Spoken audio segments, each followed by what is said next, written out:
What's up guys, this is TheKephas. I am legally blind and today I'm going to talk to you about performing my civic duty. Well, as you know, last week was voting week and due to a misunderstanding I thought I wasn't registered to vote. I hadn't received anything in the mail and I had no idea where I was even supposed to go, and for some reason I decided to wait till the very last minute to actually check on it. Of course I was registered and I was able to find out where I was supposed to vote thanks to Google. Pretty crazy that you can do that now. Unfortunately, I only had about 45 minutes to get there. This wouldn't have been a problem except for the fact that number one, I can't drive, and it's way too late. I'm not going to ask anybody last minute to give me a ride, which means I'm going to have to walk. Number two, I'm supposed to vote at the First Baptist Church, and as it turns out, I'm Assemblies of God, so I had no idea where it even was. And number three, it was already dark. Thanks, daylight savings.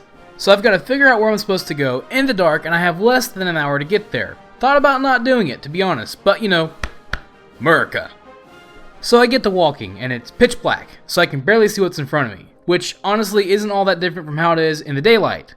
As a matter of fact, I actually don't have a hard time going around at night. If anything, I prefer it because, for one thing, it's a lot quieter, so I can hear things better. Like, I can hear cars coming a lot further away, and I can hear footsteps, just in case someone's trying to sneak up and assassinate me or something. And the other major thing is that I can see lights a lot easier, like traffic lights, crosswalks, and car lights. Some streets that I can't cross during the day, I can cross easily at night because the lights pop out better. So, if anything, walking at night is easier than walking during the day. Now, I know that all the crazy, scary, bad guys come out at night, but in the event that I get scared, I just pretend like I'm Batman. Problem solved. Again, I didn't know where the church was, which I admit is kinda lame because it's in my hometown and I've lived here my entire life. Finding it was pretty easy because I had Google Maps, so even in the dark, it wasn't a problem. See, I learned how to use a map by playing so many video games, because like every video game ever has a map in it. So kids, whenever your parents tell you that video games don't teach you anything, show them this video.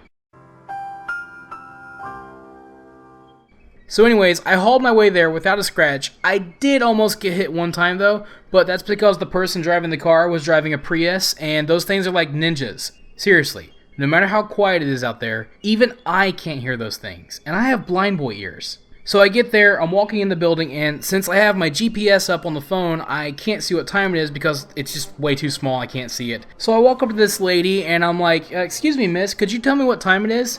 And she goes, I have a boyfriend.